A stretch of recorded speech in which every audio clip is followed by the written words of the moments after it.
Welcome back, Pokemon fans. My name is Angel of the Night 091, and today I've got an interesting video there for you today. Today we are going to go through my entire process for editing in Adobe Premiere Pro. Now, while we do this, we're actually going to go through and use a couple of different products. First of all, we're going to use an application called AutoHotKey, and what that allows you to do is it allows you to script all of your mouse gestures, your key typings, all of your shortcuts, key combinations, all by hotkeys. So for example, if I press like Alt 1, it's going to do something for me. Alt 2, it's going to do something different. If I do Alt 5, same thing. It's basically going to go through and it's going to basically do everything for me. It's going to be all automated. So in order to begin, I'm going to show you guys here. I actually had to rig up my mobile device in order to show these products. In the top right hand screen, you're going to see two different products. We're going to have the Elgato Stream Deck. Now, many of you guys know I've been working on this for quite some time. I've got a lot of things configured up on here. For example, all of my Streamlabs, my Premiere, my Photoshop, Twitch, PK Hex. You guys can see the icons there, my Twitter. But the biggest one is we're going to go into the Premiere Pro. Now, I don't know if you guys can see this. It might be a little bit hard to see, but here it is. We've got a couple of different buttons here all set up. Now, the cool thing with the Elgato Stream Deck is you can actually customize an icon per key. To my understanding is you can have unlimited folders, unlimited shortcuts and whatnot. So it's very, very handy. You can set it up so that way it does everything for you. Basically, it can type things for you. It can do OBS stream transitions. It can go to different slides. It can mute your mic, start your recordings. Like, for example, if I go into OBS here, there's a little option here where I can hit to record. It's animated. If I go back, my Streamlabs for my Wi-Fi battles, if I were to stream live, I've got all the Team 1, Team 2, and all of the Pokemon based on the generation here. If I go into random numbers, you can see I have all the icons here, but if I want like Natu, for example, in Sword and Shield, I have the regular and the shiny as well. So that basically just types things for me. But for the focus of this video, we're going to actually use Adobe Premiere Pro, the 2020 edition. I don't really use any other versions of video editing software anymore. The next one here is this awesome device here. It's the Tourbox Elite. If you guys don't know what this is basically a editing piece of hardware. It allows you to like scroll your timeline, zoom in and out, do all your cuts, renders in and out, and so on and so forth. So I'm going to show you guys that as well. Right now we're actually connected to my laptop. So my MSI G75, I believe. Basically, I'm going to go through. We're going to show you guys the configuration for the Adobe, my render settings, and whatnot. But first, we're just going to open up my browser here. So as you guys can see here, this is the Stream Deck. You basically go through, set your icons. It does all your apps for you. You can edit in many applications. You can use it for basically about anything. You can push as many buttons as you want. It'll do whatever you need. You can start streaming, send your tweets. It's basically a must-have for any kind of streamer or anybody that's getting into YouTube. I highly recommend it. And again, like I said, you can basically set whatever icon you need for your Stream Deck. The next thing here, of course, there's the Tourbox Tourbox device that I have here. I have the Elite version, and that actually allows you to connect up to 2 Bluetooth devices. You basically just select here and it skips through them. However, I have mine hardwired. I found that the hardwired capability is a little bit more sturdier for my setup. I have too many things on Bluetooth, and there's too many wireless issues and things going around here. So just to kind of give you guys an overview, this is probably the best example of how the Tourbox works. As you can see, the guy is moving his mouse and basically selecting all of his options there with the Tourbox Elite. So he can basically go through, scroll the timeline, zoom in, zoom out, basically the works. So I actually just added this one on here not long ago. And I'm going to be honest, this video here, this little clip basically sold it for me. Like, I've been looking for something to scroll timelines forever. The next thing here is AutoHotKey. Now, AutoHotKey is an application that uses a text-based configuration that basically will allow you to like map out like your X and Y axis of your mouse. So like basically the position is where your mouse is on the screen. So just to kind of give you an example here, I actually have my AutoHotkeys open here. So I actually have a script actually that I got from Linus Tech Tips editor. He made a video onto his channel and actually shared it out there for everybody. And I'm going to be honest, I've been using this. I've been making slight modifications to it. But if you go in and look here, for example, you see where it shows like mouse move, plus 15, plus 10. That's actually where my mouse is going to go to on the screen. It's going to automate my clicks for me. It's going to backspace. It's going to type in. So this is where it's going to send like what I want it to type. And then basically it goes back to my original positioning on my computer screen. Now I will make this available to anybody out there who wants to use it, of course. Let's see here. This one. Oh yes, that's for transitions. This is actually all my presets. So for example, it tells me like where I want to position my video, my trainer 1, Pokemon 1, trainer 2, Pokemon 2, and so forth. So that's just kind of giving you guys an example here. Everything I have is all done by buttons. So like if I go in here, I have my transition button here. This is going to put the transition onto my timeline. This is the up and down of that transition where I place my Wi-Fi battle right here. And then of course, trainer 1, trainer 2. Okay, so trainer 1, trainer 2. These buttons here, of course, open up my hotkey scripts. So I've basically gone through and I've scripted all my hotkeys. As you can see here, I have 1, 2, 3, and 4 different hotkey scripts. They are for different things. So I'm just going to minimize this here quick. We're going to go in and open up Adobe Premiere Pro. Now you're going to see over here where my mouse is, that is showing the clear in and out, mark in and out, and the razor tool. These are based on the buttons here on the Tourbox. Okay, so basically it's going to remind me where these buttons are. These are the most helpful tools for your timeline. So for example, if you want to cut a file, basically where something ends or where something starts, you can do it all right here. So we are actually going to start a new project. So we're going to browse here for a minute.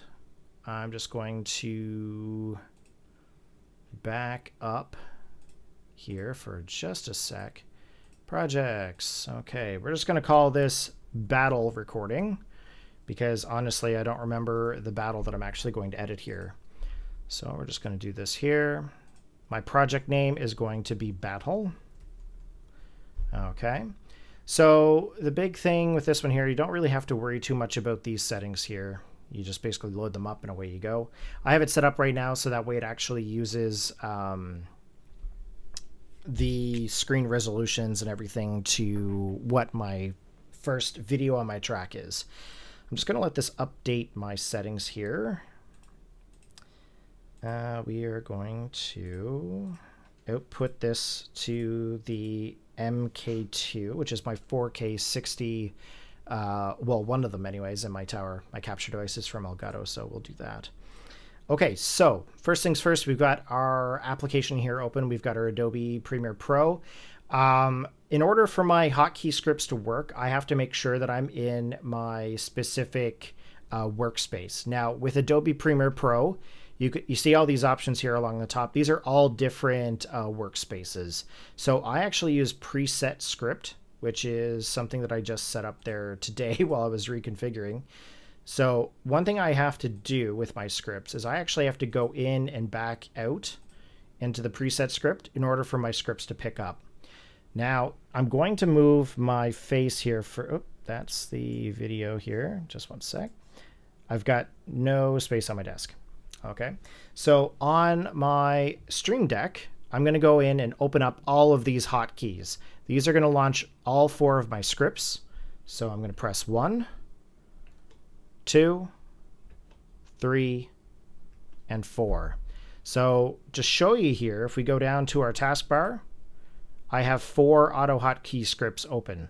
Okay, these will stay open in the background. You don't have to worry about them unless your coding is wrong. Okay, so like I said, I'm going to share my file. It's going to be edited very basic, and then I'll try to link you to that Linus video, or that guy's video, to show you guys. Okay, so I'm going to move myself back over here because you guys don't need to see any more of that. Okay, so when I begin, the first thing I want to do is I want to take one of the Wi-Fi battles that I already have pre-recorded. Okay, so I will probably make another video on how I record the videos in OBS and what settings I use in there. Okay, so just keep in mind, this battle is already pre-recorded. It does not have commentary. I will cover all of my post-commentary and OBS stuff later on.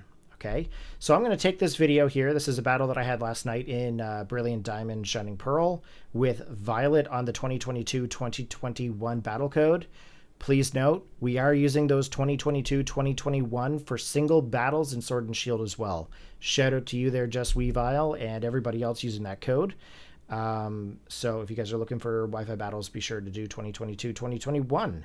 All right, so we are going to drag and drop our battle into our project files.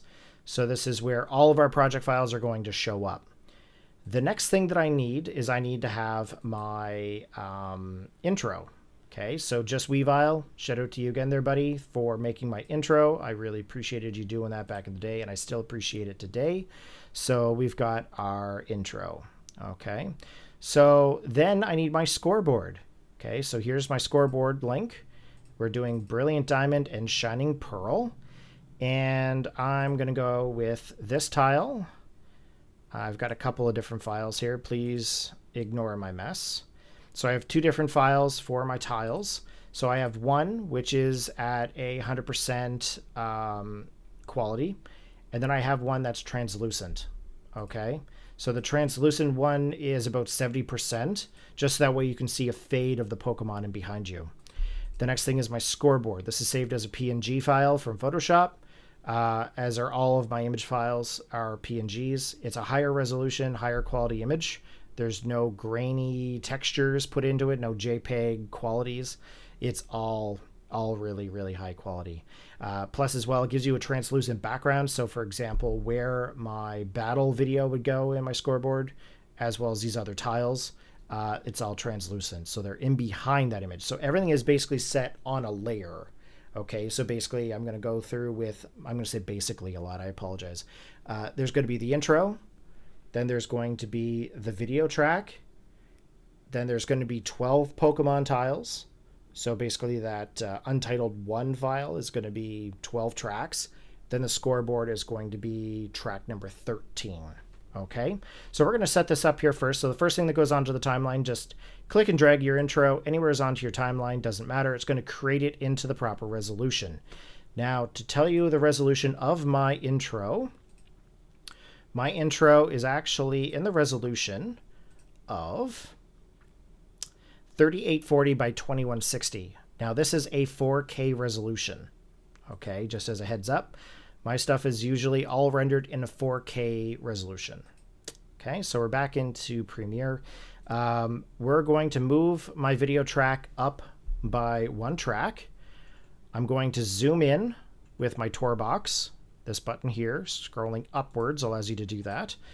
I right click and I apply the default transitions. Okay, so if we take a look, that should fade out. Okay, so there we go. It fades out. You see how it does that there? Okay, so we got the default transition. Okay, so I'm going to move that up one more, just because I should have in the first place. We are going to put the video track down next. Now, the thing here is we got to be careful. So don't go based on the first video track. Go up to the next line. Okay, what that's going to do, that's going to go through and it's going to generate the audio track to being below the intro track. So again, everything is layers. If you put them on the same track and kind of merge them, they're going to crash. Okay, so think about two trains colliding. You're going to end up losing something somewheres.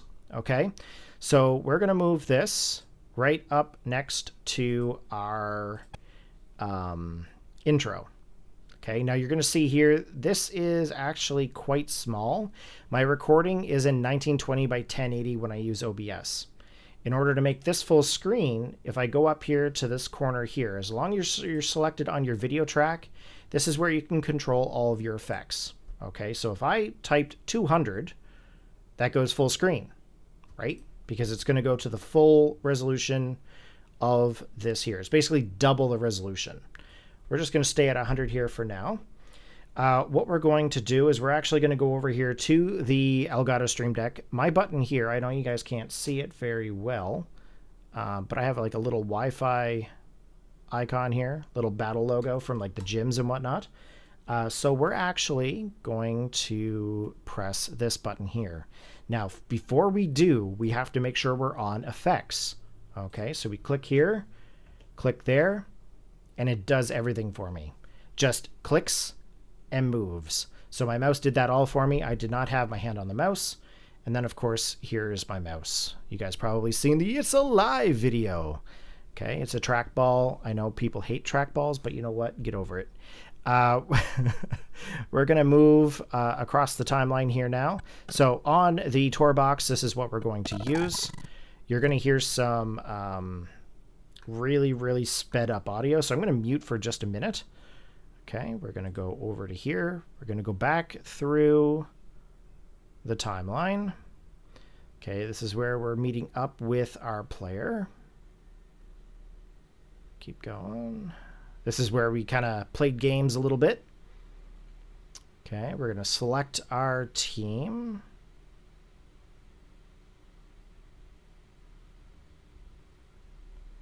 Okay, we'll give that a moment. So I don't show any team previews in any of my videos because I like to keep it kind of a secret while we're battling. So again, keep scrolling on the timeline. It's all good. Okay, communicating. So this is what I want to see. So on my Tourbox, if I press the down arrow, that's going to give me the razor tool. And if I click onto the timeline where my mouse is, down here, that's going to cut the track. Now, I can't just go click anywhere else because I'm going to keep clicking onto things. So if I press this side button here, this is going to give me my arrow back. So I'm going to click onto this track here with the audio. And if I press this button here, the large button, or the long button as they call it, that's going to clear that track. Okay, so if I scroll out, you're going to see there's the intro here, and then this is where we were at. So there was about 2-3 minutes worth of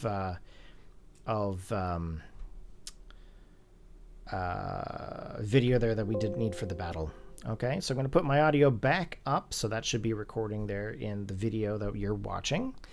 We're going to put our track back to the beginning right after our intro. Okay, we are going to scroll a little bit. Okay, so if I push the button here, that's going to allow us to play. Okay, so we're going to scroll in just a little bit. I'm pretty sure the audio starts there, so we're going to cut again. So we want to try to get as close to where the battle starts as possible. Okay, so I'm going to tap the button here, push it down. There we go. You see how it starts that intro right away into the battle? So that's good. So now we are going to cut. This is something that I just started doing. I'm actually taking that first video layer out. So, actually, I'm going to undo here. I'm going to Control Z for just a minute. We are going to unlink our tracks. So right now, my video track and my audio track are not combined. So if I were to cut at the same time, it's not going to cut the two tracks. Okay, so we're going to do the bottom button here on the D-pad. We're going to cut the video track, select, delete. That's very quick.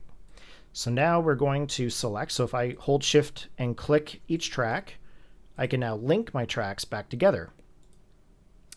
And we're going to make it dissolve. So basically these are going to crossfade into each other. I just have to find the right spot. All right, so if I were to press play here, There we go. So it actually fades into everybody. It fades into the 2 tracks rather. And then of course, here we go. We've got the video starting as soon as it fades in. So now what we need to do is we're going to add some more tracks to our video. Okay. Now my short button here on the Stream Deck will allow me to do this. So if I press the button, so that gives me 1 track. Okay, 1 video track. 2. So we need to have at least, this is a single battle. So I always double the amount of tracks per Pokemon. So there's going to be 24 tracks, and then there is going to be a 25th track for the scoreboard layout. So we've already got 2 tracks there now, so just one moment. 5, 6, 7, 8, 9, 10, 11, 12, 13, 14, 15, 16, 17, 18, 19, 20, 21, 22, 23, 24, 25. Okay, so if I did that right, there should be 25 tiles. So if I go back to the project battle here where all of my files are, first thing I want to do is I want to start dropping the tracks. Okay, so here's 1 track. Now if we click here, it's going to show the tile, right? So 1, and then I put a space in between them, because what's going to happen is that underneath that tile track, there's going to be a Pokemon tile that's going to show up underneath it. So that is 3, 4, 5, 6. Okay.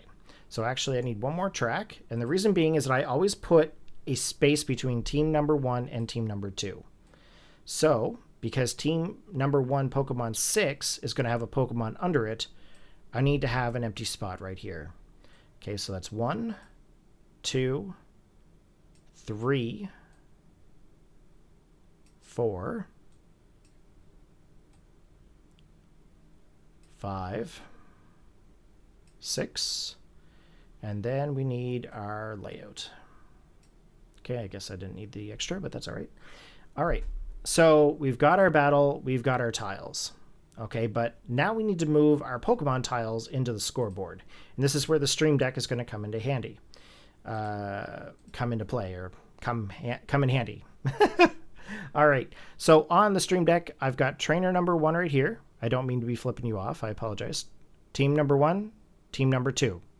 Okay, so if I go into team number 1, I've got all 6 tiles right here ready to go. So the biggest thing with this is that I'm going to scroll out. I'm going to click onto Pokemon 1, and I'm going to hit the tile for it. So what's going to happen is that AutoHotKey file that I have created is going to do all my mouse gestures for me. See how it moved the tile? If I go down to number 2, same thing. 3, 4, 5, and 6. Okay, so we've got the first 6 tiles in. Took nothing at all to do. Okay, we're going to go back. We're going to go into team number 2 here, top right corner. Click into here. And again, Pokemon 1, Pokemon 2, Pokemon 3, Pokemon 4, number 5, and number 6. Okay, so now we have all of our Pokemon here into the video. Okay, all our Pokemon tiles are in place. So now what we need to do is we need to make all of these tiles transition. So these are going to crossfade in. So if we just right click onto the first part of the actual track and go to apply default transition, it's always a fade. There are other settings that are there, but I like the fades myself. I don't like swoops or nothing like that. It just seems kind of cheesy, you know. We don't want to have any tiles flying in from left, right, and center. All right. So we've got these all put in here. So now we need to actually highlight and select every track. So if you hold your shift key down, start clicking on every track that you have here for your tiles. Okay, you are going to have to scroll a little bit if you're like me. Okay, and we're going to zoom out with the Tourbox, click and drag, and we're going to go right up near the end of the video. Okay, so we don't want to unselect these just yet. We're going to scroll just a little bit, let this update. Okay, so that is now faded. Okay, we're going to put this up to here. We're going to zoom in, press the down on the D-pad. We're going to cut, hit play, and we're going to stop. So that's actually pretty good. So we've got everything already set here. Now with this track, because we have this little clip here, this is that lose-win scenario. I know I just gave away the battle video, but it's okay. It's okay. I don't mind showing you guys a win or a loss. Okay? Actually, that is a win. Cool. Usually I have the female trainer with the Elena name onto it. So we're going to set this one here back to 1920 by 1080. We're also going to make this 200%, so that way it's full screen. And I'm going to Control S to save. So everything that I do, guys, is all hotkeyed. You don't see me clicking around as much. These two devices here, guys, are awesome. And I just want to shout out to each of these companies for making these. Without these, my videos used to take me 2 or 3 hours to make. Like, not gonna lie. I did this all today, got my hotkeys all set up again, and it took me 16 minutes for an 11-minute video. Okay? I know I'm pushing it here right now, but that's all right. I'm explaining as we go. All right, so now what I do is I go through a process of pre-rendering. Okay, and what that means is it's going to create temporary files for each individual track in the position they're at with the effects they're at. So that way during playback, it's not as choppy. Okay, so first thing I do is I actually have here set for the pre-render. On the keypad here, on the D-pad on the Tourbox, left will mark your in, right will mark your out. Now, because we're doing the entire track, we don't have to really worry about that. So I'm just going to push my button here. That's going to start the process of the pre-render. Okay, this makes your editing quicker. It makes everything faster. Okay, I guarantee it. Okay, just trust me on it. We're going to show you here as we go. When we're editing our videos, you're going to see me go through the timeline, and then you're going to also see me pre-render small increments of the video. So for example, I'm going to do probably 1 minute to 2 minutes of the video where it's going to be pre-rendered. So that way during the timeline scan with this wheel button on the Tourbox, it's going to go through, it's going to be smooth. It's not going to be choppy. You're going to get everything in your video. Okay. You're going to see every second of your timeline. And that's what's so great about this device. Before, what I would have to do is with this MX Ergo here, as you can see here, I've used it for quite some time. I've used it for 5 years. I've repaired it myself, soldered on new mouse buttons. So the left and right click were so worn out, I couldn't do anything with it. I had to desolder the buttons, get new ones, and basically solder them on. Wore it out. But I would have to actually use the trackball to scroll my timeline like this while I was holding down the cursor. And that took forever. Like, just forever. So that's why this product here is so important to video editing. Okay? Not so much streaming, but for video editing. That's why it's so important. Okay? Okay, so this part here is going to be a little bit of time. I'll see if I can maybe cut it out and speed it up a little bit. All right. Okay. So now that we're back, we've got the 100% recording pre-rendered. So if we take a look at the actual timeline here, do you see this green bar? So that green bar indicates that this section is pre-rendered. So you don't have to worry about any kind of choppy playback.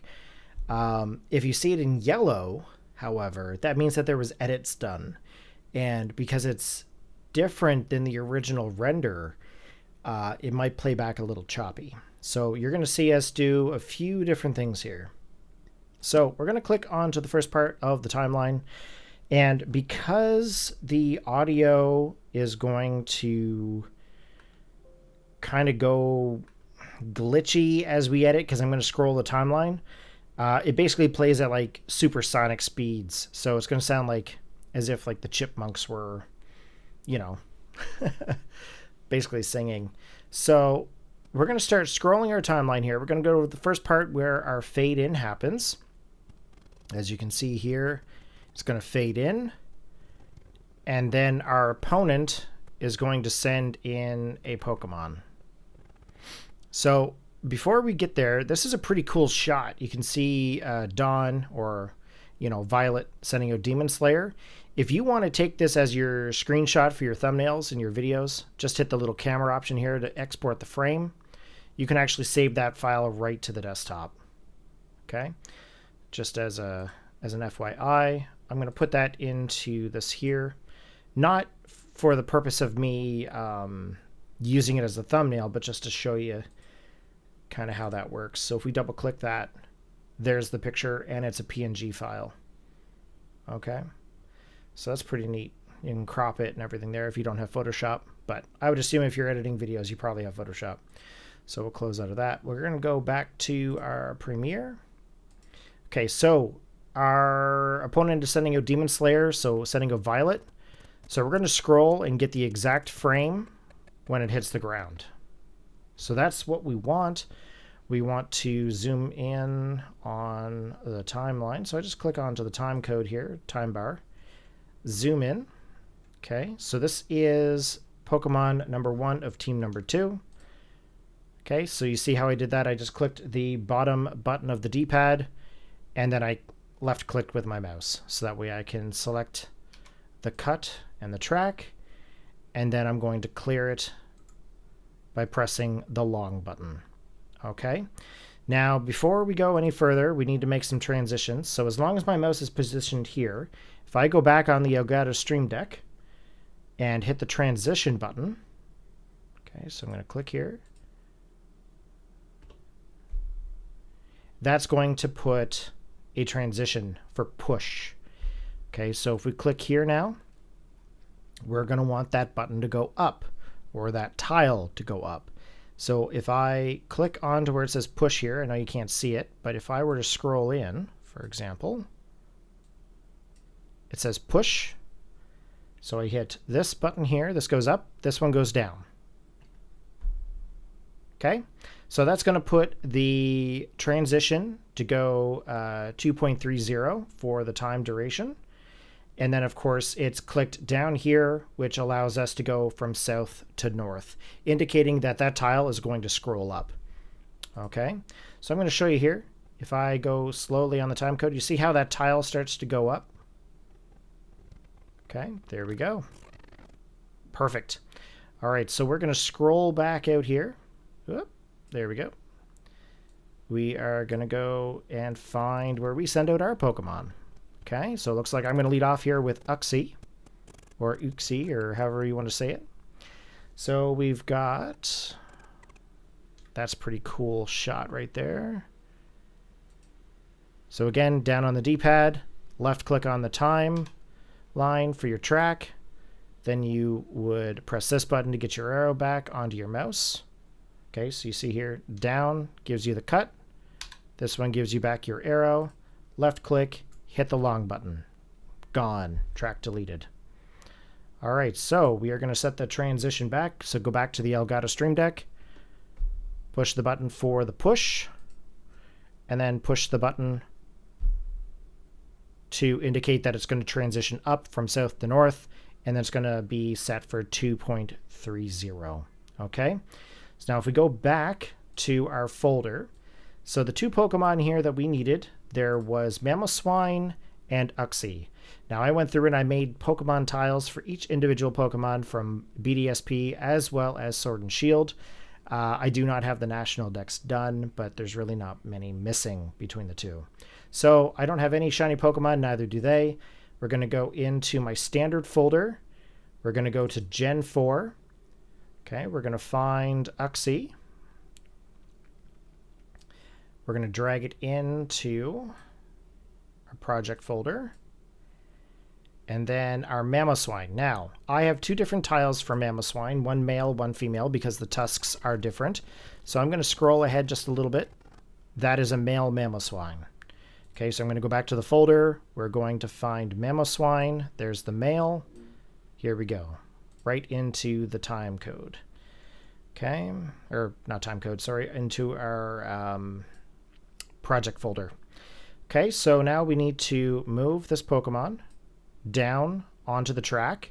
So we don't want it to go into the crossfade here because we don't want it to be shown, but it has to be showing up before the push because we want it to be behind that top track. Okay, so if we look right now, if we click here, we have the tile already up. But if we click here, the tile is already down. So as we go through here, and we start, oh yeah, it's in the middle of the screen. We have to set our position for our Pokemon. Okay, so click Mamoswine, go into Trainer 2, and then click Pokemon 1. Okay, that's going to move it and do it for you. So as you can see here, we're going to go through the timeline. See how the tile's going up? And behind it, well, would you look at that? Mamoswine. All right. So Mamoswine's there. We need to have Hotkey in as well. You see, again, I'm putting it just before the transition. Okay. We're going to move these to about roughly the same length. We're going to click the first track. We're going to click the second track. We're going to zoom out. Now, I did it with my mouse this time, but you can use the Tourbox. Old habits, you know. We zoom back in with the Tourbox, and then we have to set the position for Hotkey. Now we have two timeline tracks selected at the same time. So just click anywhere on your tracks, on your timelines, and we're going to set this one as Trainer 1, Pokemon 1. Okay, so done for us. So we don't even need to worry now. Now, if we zoom out, okay, what I like to do is I like to go just before the first tile. We're going to mark in. As you can see, it's setting a specific region on the timeline. Okay, so we have it just as the battle's beginning. And as you can see, because we've adjusted the entire track with those two Pokemon tiles, the entire battle has gone yellow. Okay, so we need to keep that in mind as well. So our pre-render is still there. However, we do have to pre-render again. Okay, so because of all the changes. So I'm going to go to about 1:30. Looks like there's a difference in Pokemon onto the field. So then I'm going to hit my right on my D-pad here, and that's going to set a specific region. Okay, so we're basically going for about 1:30. I'm going to hit the top button there to pre-render this selection. Now this is going to go a lot quicker, as you can see, than the last one. The last one took about 5 to 10 minutes. So, you know, when I like to set up the videos, I like to do the entire video as a pre-render, go grab a coffee, come back, sit, drink my coffee while it happens, and then I get right into the battle video. Okay, so we're just going to give that a few moments here to go through. As you can see, it's not taking any time at all. I have a pretty decent system for specifications. So based on your computer, this is going to be varying in speed and performance, so it may not actually work like mine, but just kind of an FYI there. Better specs, better performance. Okay, so you can see our timeline selection here has gone green. There's a little area for us to click and drag this area selection. It comes in quite handy when you're editing. So if we click into the first area of our timeline, where we have the render settings, or the pre-render rather, we're going to start scrolling through the timeline. Okay, so as you can see here, the two Pokemon are onto the field, and we are going to go for the Yawn. They're going to go for the Icicle Spear. Now, Icicle Spear, of course, being able to hit 3 times in a row is definitely helpful for them. I've got the Yawn off, so I was thinking, like, you know, maybe they were going to Stealth Rock or whatever. And I just remembered that this is going to be a Stealth Rock war. So Mamoswine is going to go back to the player, they're going to send out their Empoleon. Okay, so now that that Pokemon has hit the tile, or not hit the tile, hit the battlefield rather, we're going to hit the down arrow for the cut. We're going to go to our second Pokemon tile for team number 2. We're going to cut, go back to our arrow, select the track, delete it. And then we're going to go back to our Elgato, do the transition. We're going to click the track, and we're going to make that track go up. Okay, very quick. We're going to go back to our folder here. We're going to find Empoleon. Now that's a standard Empoleon, so that's good. We're going to drop Empoleon into our sections here, and we are going to put that onto the timeline. Okay, so we got Empoleon. This is Trainer 2, Pokemon 2. So we got to click Effects first. Okay, there we go.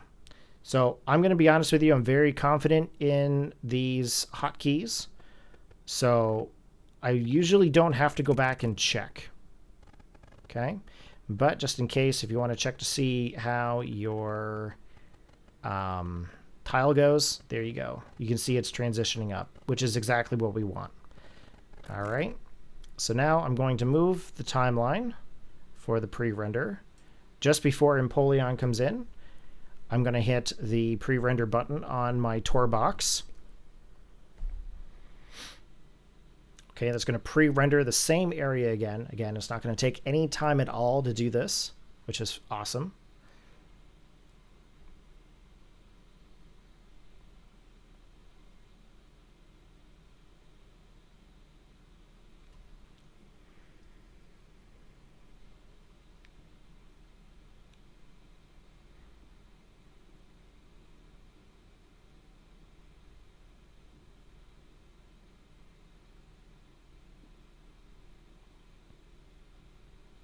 Okay, so after the pre-render, it automatically goes back to the first part of your video. That's okay, just hit the stop button. Ultimately, you could also just kind of spin the wheel here a little bit while it's pre-rendering right at the end, and then it'll just continue on with your scroll. It's usually what I do. So now we've got the Empoleon coming out onto the field, and it looks like we're going to set up the Stealth Rocks. All right, we kind of knew that before I did the pre-render. So we actually have to add the effect onto the scoreboard. Okay, so we got to go back to our folder here. We got to go back to our scoreboard folder. Going to go back to BDSP. We're going to go down to the entry hazards folder, and the entry hazards are for our opponent. So we're going to take the Stealth Rocks, drag them into the project folder, and we're going to put them at the very top of our track. Right click and apply the default transition. So if we look here, it's going to do the crossfade. Okay.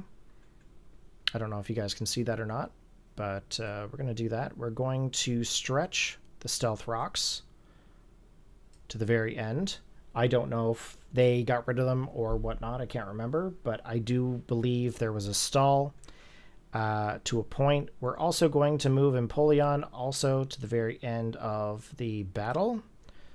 There we go. Now, usually when I get far in, I do a Control S to save, and then I'm going to pre-render again.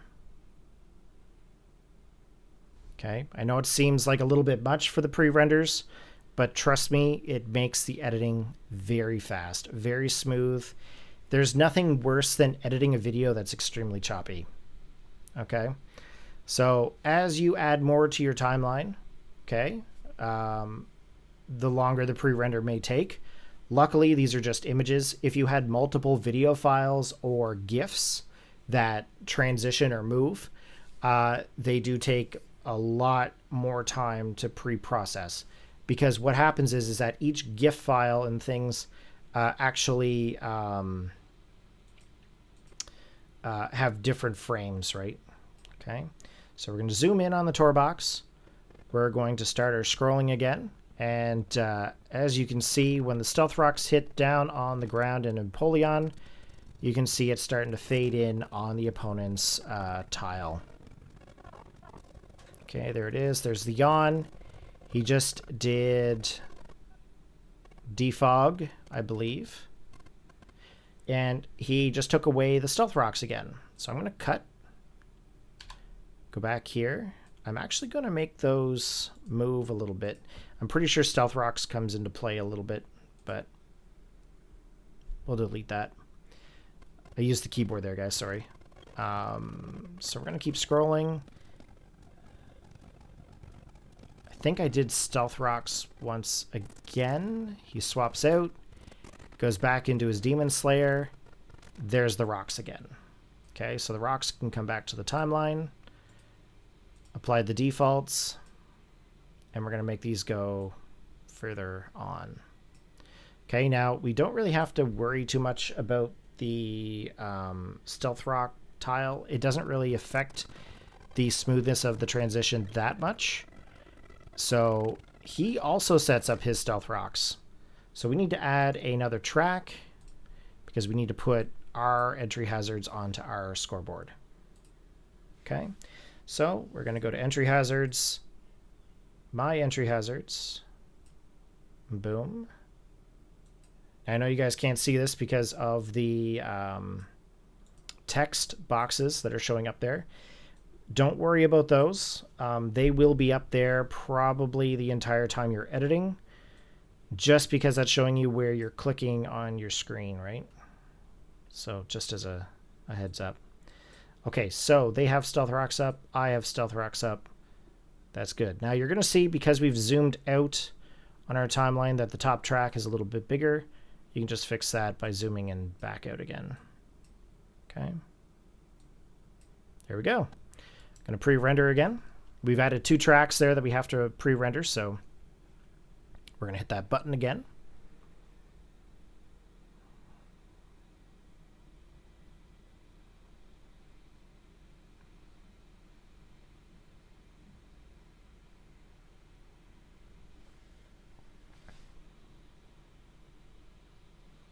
Yeah, I know this video is taking a little bit long to go through and show you guys this, but it's mostly me talking and explaining what it is that I'm doing. I could probably sit here and show you guys like start to finish how it works, but you know what? It's easier if I explain it, because that's going to show more people that this is probably the proper method to edit your videos. Okay, especially if you're doing Pokemon videos like me.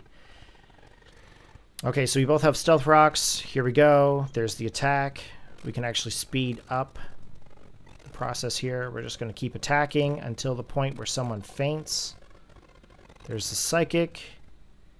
And once this message appears, then that means that we have to put down the 70 percentile on Mamoswine. Okay, so here we are. There's the 70% tile. We're going to drag it right to the end of the timeline. We're going to click Effects.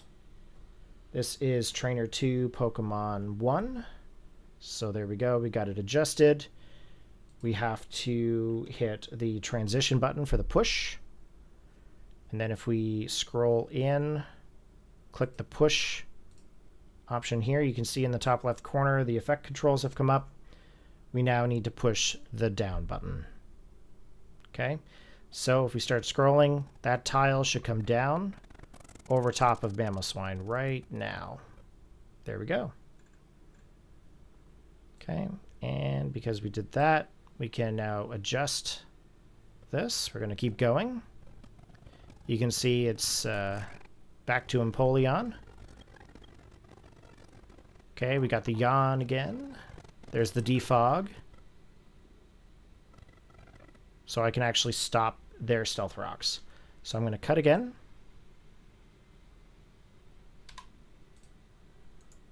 There we go.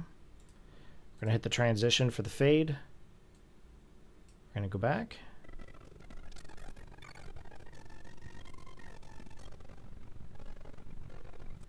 Okay, he's going to withdraw. He's going to go into Donphan. And I'm going to be honest with you guys, Donphan's pretty badass. Really like Donphan. So, that is the 3rd Pokemon on their team. So we're going to do the cut and the clear. We're going to do the transition. We're going to zoom in, select the transition, push up. Okay, so now we need to find Donphan in our tiles. That's a standard Donphan. Now, I think I have 2 tiles for Donphan, one female, one male. So let's find out what it is. It is a female. Okay, so let's set Dawn Fan female into our scoreboard. There's Dawn Fan. As you can see, we're putting it before the push. We're going to click Effects, select Dawn Fan's tile, Trainer 2, Pokemon 3. There we go. This should set it into Pokemon 3. And we're going to set Dawn Fan to the very end of the timeline. Okay, again, I don't normally go back and check, but for purposes of teaching, as you can see, that tile goes up. Dawn Fan comes out. Now it's starting to get a little bit choppy because we've made too many additions to the initial timeline. So I'm going to pre-render here. As soon as it starts getting choppy, just pre-render it, guys. It's going to save you loads and loads of time, especially if you think you might miss something in your editing. Okay, so we're pre-rendering here there now. On the Elgato, I'm going to hit the up on the folder to go back to the previous folder. And of course, we've got all our buttons here. Again, I don't know if you guys can see any of these. I apologize if you can't. Trying to show you. There we go. That's probably the better option. There you go. See? You can specify like what your key combinations are and everything. I don't really need to do that myself. Once I see the icons, that's pretty well it. Okay, I was talking and didn't get the time back for the wheel, so we're going to start scrolling here again. There's the attack onto the Dawn Fan. Another attack. There's the rapid spin. And will that be enough to take out my Uxie? Yes. Okay. Where's the fainted message? There we go. All right. So we're going to scroll up. Find Uxie. Find number 70. Drag it to the timeline. Okay. Click Effects. Trainer 1. Pokemon 1. The transition. And if I scroll in with the Tourbox, I select the transition, and this is a down transition. Okay. Now, let's see what I bring out here next. Ah, Roserade. Now, this is a shiny Roserade. So, we're going to do the cut. Find the next track.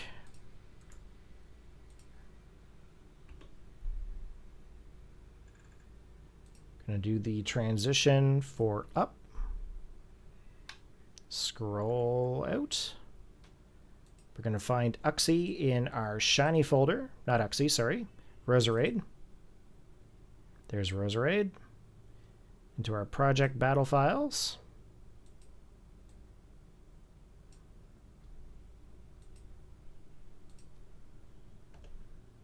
This is Pokemon number 2. And if we just scroll here, you can see it's in number 2.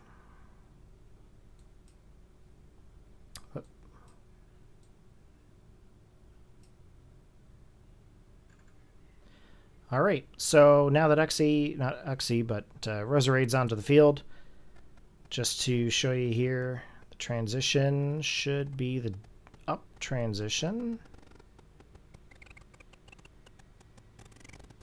Yep, there we go. We're going to pre-render. Okay, playback's going to be a little too choppy because we added Roserade in there, so we're just going to hit the pre-render. It's going to process everything so that way it's easier to see. As you can see on the Tourbox, I'm going to start spinning my wheel here a little bit. That's probably the quickest method, so that way you don't have to scroll out, scroll back in, and basically select your timeline again. You don't want to play around with that too much. If you just do this, it actually saves you some time. But as you can see, going through the pre-render, it is taking a little bit longer again because we have the tracks that are there. Those tracks are going to be adding more time to any pre-render. And again, video files, if you guys have multiple video files, like let's say you're doing 2 switches in one video, it's going to take a lot longer.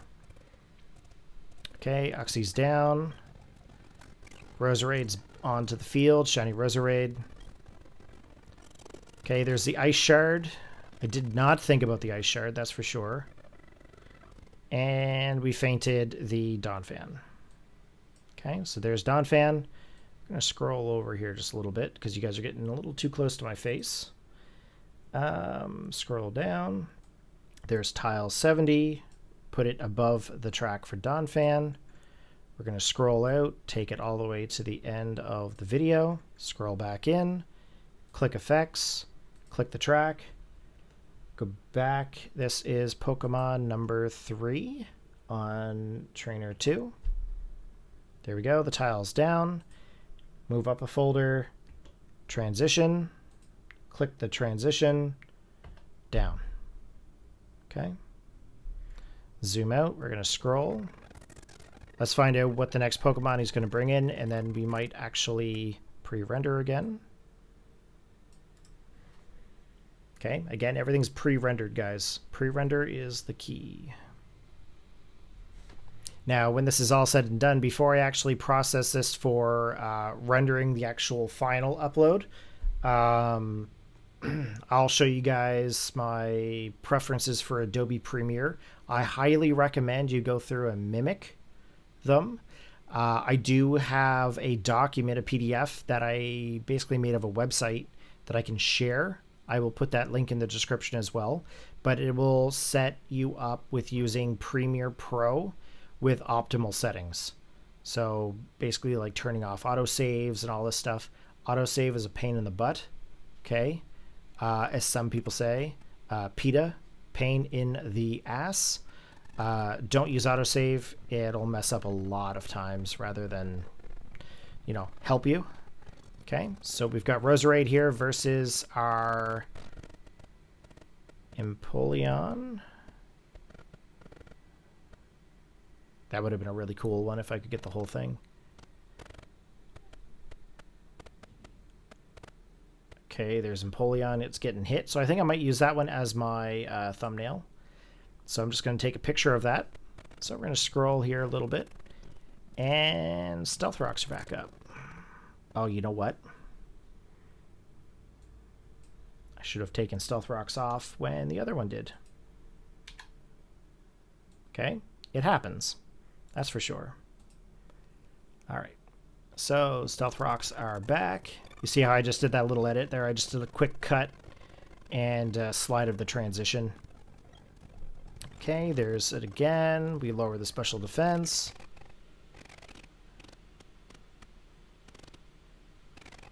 Okay, so Roserade goes back to the party, and out comes Infernape. We're going to do the Superman pose here.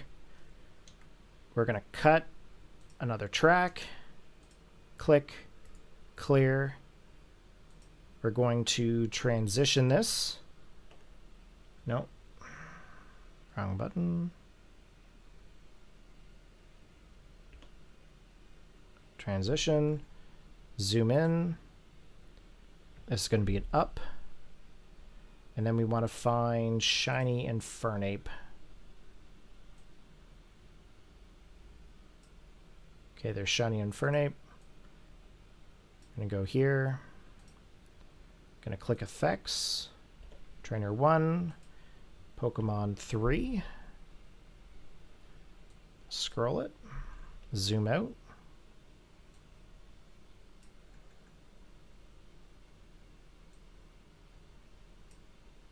And of course, pre-render.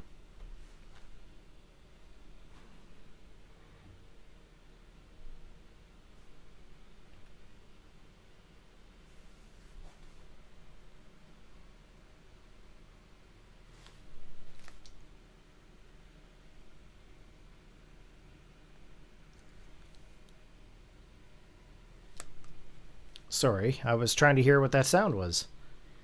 There's a hairdryer going on in another room. Hopefully you guys can't hear that on the mic. I don't think you can. I thought it was my laptop for a minute. The MSI laptop that I have has been away a couple times for service because of bad motherboards, so go figure. Ended up finding out it was actually an issue with the Dragon Center software overclocking the processor too hot and shutting it down. So cool. Fixed it though. Okay, so we got Infernape out onto the field here. Okay, we're going to scroll. And in comes Togekiss. Okay, so he withdrew the Empoleon.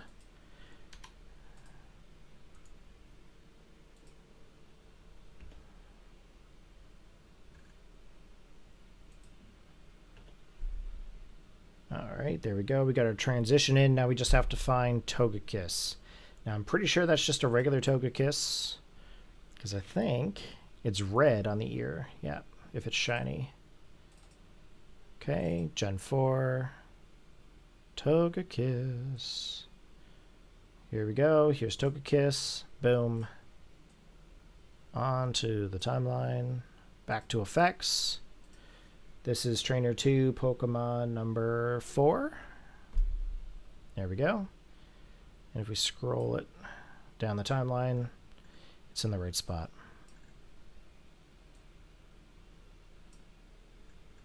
Okay. We're going to scroll. You can see it starts getting a little choppy there at some point, so Dazzling Gleam hurt. Thunder Punch. That Togekiss did not last very long. So we're going to put the timeline for the fade and the 70% track. That was Pokemon number 4. Yes. Okay. Then we're going to do the transition.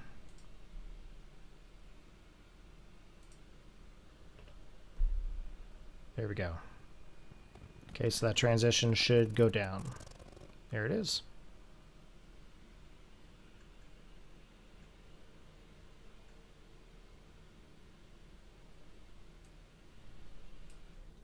And pre-render. We'll move the timeline here a little bit, just that way you're not trying to look past my head. Okay, you can see it's taking a little longer this time. We've got more tracks onto the timeline, so that's why this is so important, guys. If it tried to pre-process or try to process all those tracks at the same time, it's not gonna go very smoothly.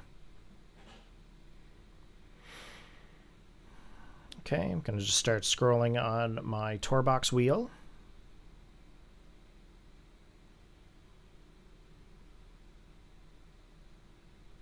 And you'll be able to see here, it's going to start continuing on. There you see. Neat little trick. All right, I'm pretty sure Empoleon's going to come back. Nope. Looks like it's Gengar. All right, Gengar onto the field. Okay, so we're going to cut the timeline. This is Pokemon number 5. We're going to clear that. Transition this. It's the up. Now this is a regular Gengar. So standard Gen 1. Gengar. Okay, put him in the project files.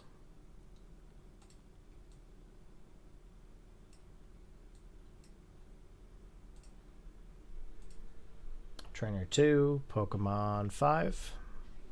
There we go. And of course, if we scroll back just ever so slightly, you're going to see the tile go downwards. There it is. If we go forward, it goes up. Oh, I'm going to cancel that for just a sec. We did not make Gengar go through the whole track. There we go. We're going to pre-render again because we put Gengar onto the track. Jeez, this is kind of a long battle. Okay, we're going to start, I guess scrolling doesn't really matter here in this case. We're just going to click onto the timeline anyway.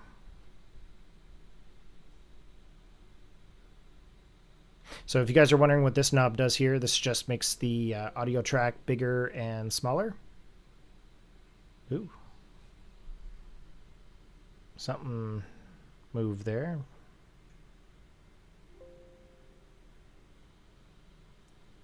That's cool. Didn't know what that would do, but I'll leave that alone for now. All right, let's zoom in here. So we've got Gengar onto the field. Okay, there we go. Okay, Infernape fainted. So we're going to move the timeline here slightly.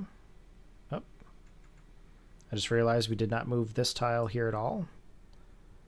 Okay, Infernape. So it's fainted. So we're going to put the 70% tile down.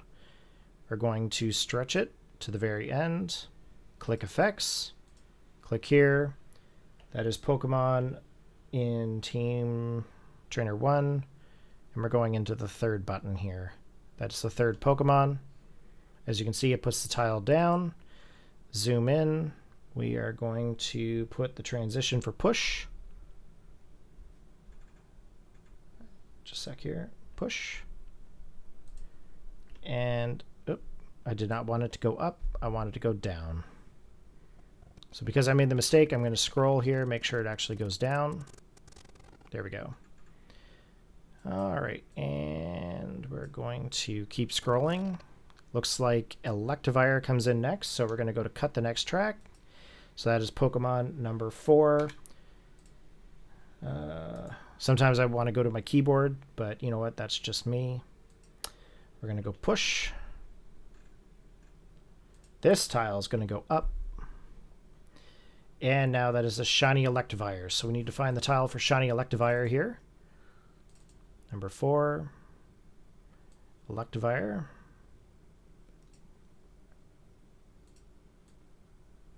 Here we go. Go back to Effects. Click Electivire. That is Pokemon number 4. We're going to scroll out. And we're going to stretch him to the very end there as well. Pre-render. Going to start scrolling on my wheel here, my timeline wheel.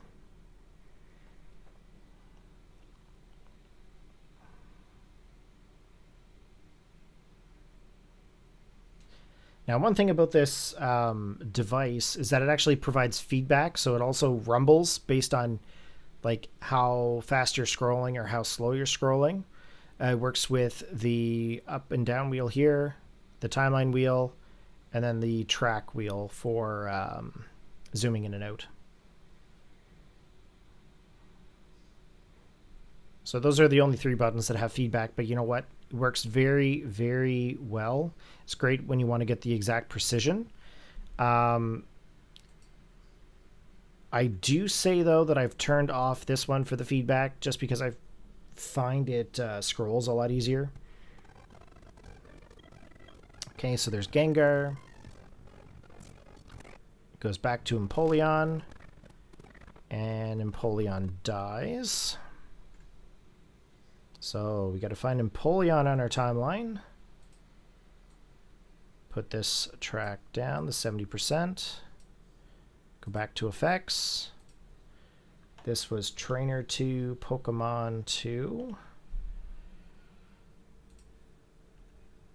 Here's the transition. Oh.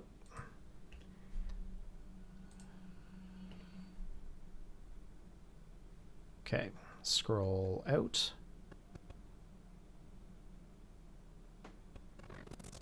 There it is. Okay, goes back to Gengar. And Electivire faints.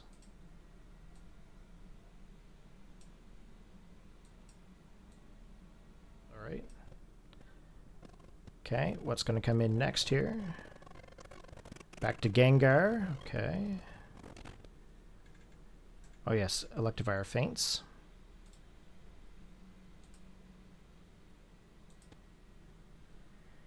So that is Pokemon number 4.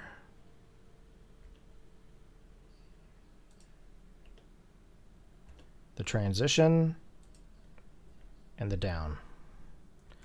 We're going to do a Control S here because I haven't done it in a while. There it is. Transitions down. Going to scroll here a little bit. Okay, it looks like I went out to Gastrodon.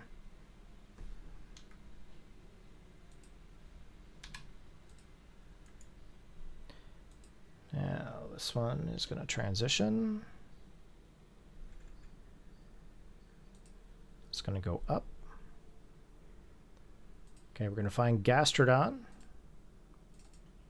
I think that's just a regular Gastrodon. West, I believe. Yep.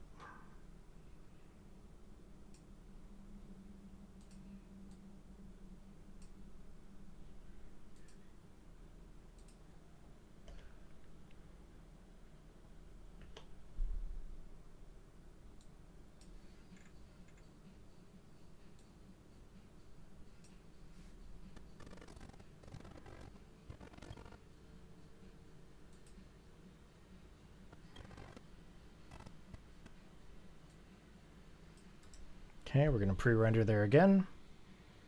Almost done, guys. Almost done.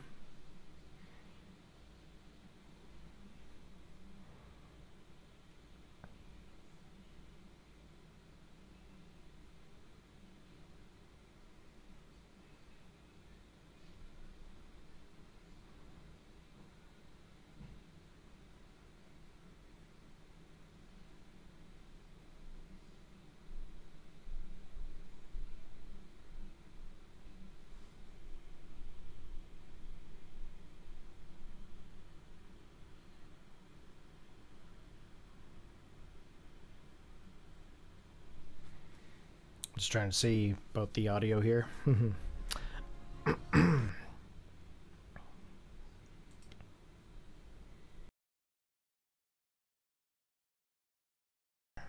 Excuse me. Couldn't figure out which mouse controlled my mute, so I apologize.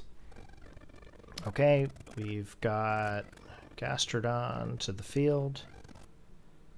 Correct. Yes. Okay, so they withdrew Gengar. And they went out to Rotom Wash as their final Pokemon. So we just go down to the timeline.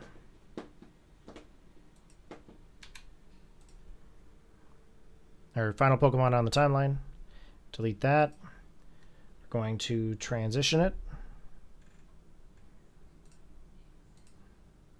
Make it go up. And then we need to find Rotom Wash. Shouldn't be a problem. I have all the Rotoms there.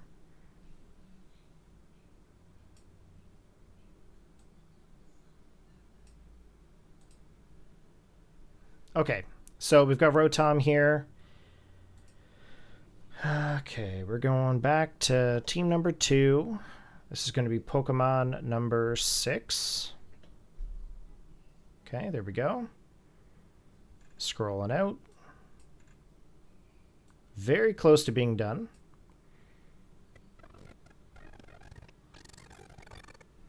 I did make that go up. Perfect. Okay, I have to pre-render because it's not going to keep up with me as I'm scrolling. So believe it or not, how I'm doing this over here with the devices, I'm using my iPhone 12, but I'm using a random contraption that I put together randomly with the help of Amber. I'm using my water bottle, a spatula, a bunch of elastics, and cardboard to hold it up because I didn't have another 1 1/4 mount to be able to mount the cell phone. If I had a way to take a picture of it, I would. I don't have any capabilities of doing that just yet. But it's completely messed up. It's pretty funny, actually. I'll have to get her to take a picture of it. I'll have to put it on social media or something so you guys can see it. It's quite something. I was pricing phone desk mounts and stuff like that, and they were like $50, and I was like, yeah, no thanks. I can get the same thing by stacking stuff on top of other things. Okay, so there's a Rotom here. He's going to try for the Will-O-Wisp. We're going for the Scald. We get the burn. Going to keep scrolling.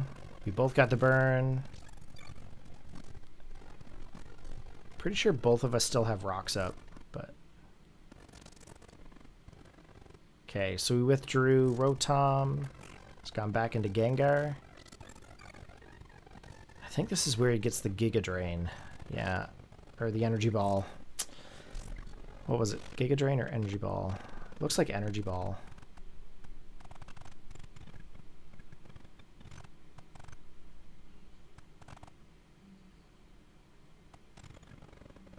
Yeah, Energy Ball. Okay, so Gastrodon faints. So, you know what we got to do? We got to do the 70%. Okay. Effects. That's Pokemon number... Trainer 1. Whoop. Trainer 1. Pokemon 5. Okay, so that puts the tile there. We're going to transition it. Transition. And we're going to make that go down. And make that go through the remainder of the timeline. Move this down. Pre-render. Very, very close to being done, guys.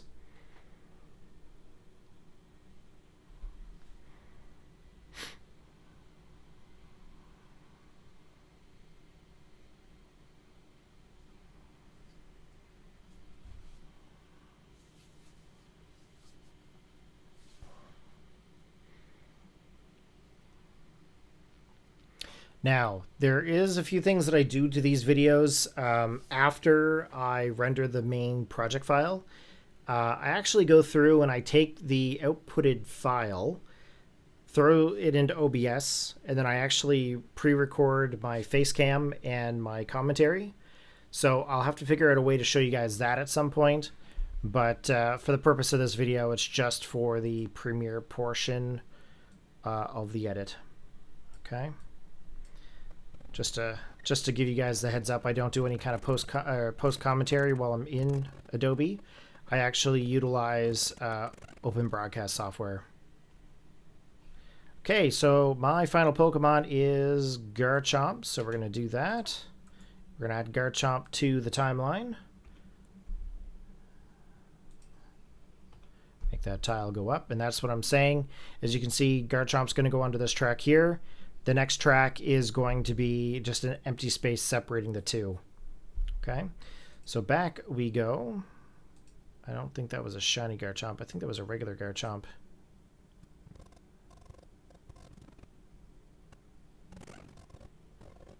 Yeah. Okay, so I know Garchomp has a male and female as well, but you know what? There's just only one Garchomp tile here. I'll try to make it easy on myself. Because really, there's no major difference except for the fin anyway. So if you can't see it, I ain't got it. Okay, here we go. Effects. We're going to select Garchomp again. Trainer 1. This is Pokemon 6. Does that for me. The push is already in. So we are going to stretch this out. And pre-render. I'm pretty sure the stealth rocks are still in play. Yeah. Pointed stones dug into Garchomp. So that's good. We still have the scoreboard correct. Stealth rocks are still onto the field for myself. The opponent, not so much. Gotta start spinning this wheel. I tend to stop talking and then I get back to the beginning of the video, so...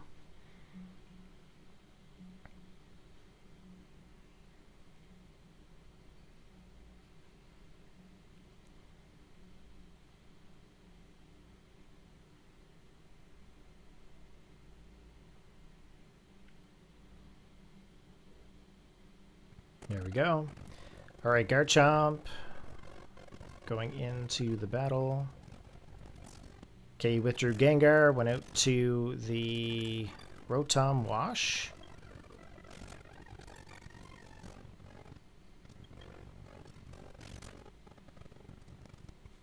Okay, so Rotom has fainted. So, we're going to add that tile, the 70%. Okay, trainer 2, that's Pokemon number 6. We're going to go back. We're going to transition, zoom in, and then the down. There it is. Now there's not much left to the battle here. You guys can pretty well see for yourselves. So Gengar is the final Pokemon onto our opponent's team. Garchomp survives, gets the Dragon Claw, and the Gengar faints. So we're going to add the faint tile. Make that go to the very end. Effects. This is Trainer 2, Pokemon number 5. Okay. We scroll further. Transition. Down. Pretty sure I did that. Yep. Okay. We're going to scroll out. That should make the tile go downwards. Okay. So then we're going to go through and provide a fade to all the remainder tracks. So this is basically where it's going to fade between the end of the battle. Hope you guys can't see that. So we're just right-clicking, applying it. That's going to do that crossfade, where it's just going to fade out. And then we have it so that way it uses the natural fade from the Wi-Fi battle, going into showing who won and who lost. And then, of course, it fades off.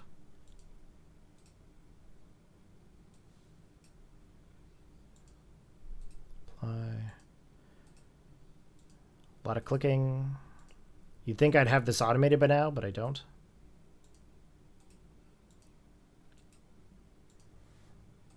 Definitely want to, though. That'd be pretty cool.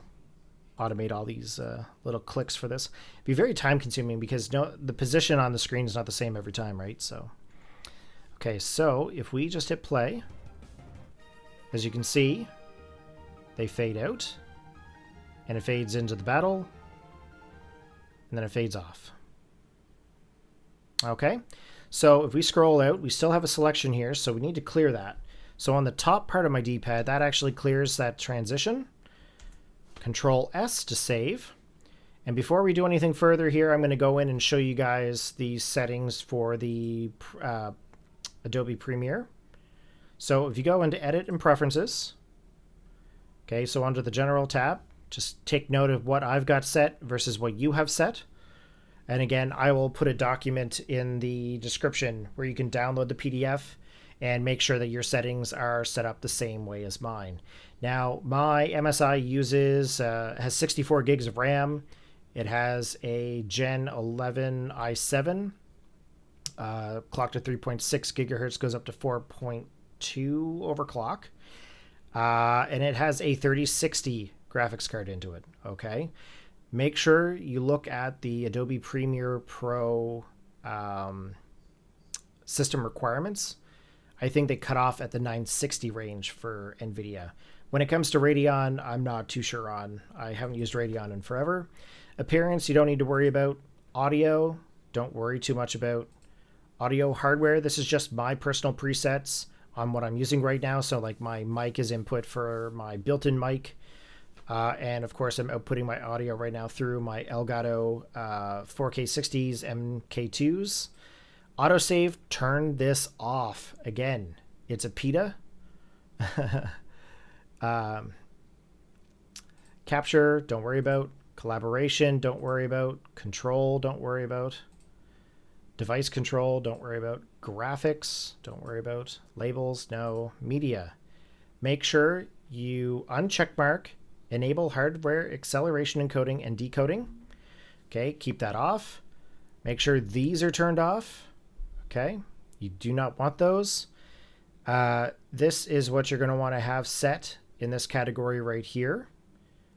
For media caches, sometimes people will set their media caches off to separate disks. I, however, do not because I have SSDs. My memory, again, 64 gigs of RAM is what I have. I've allocated 12 gigs of RAM left over for my system to utilize. And my optimization rendering is for performance.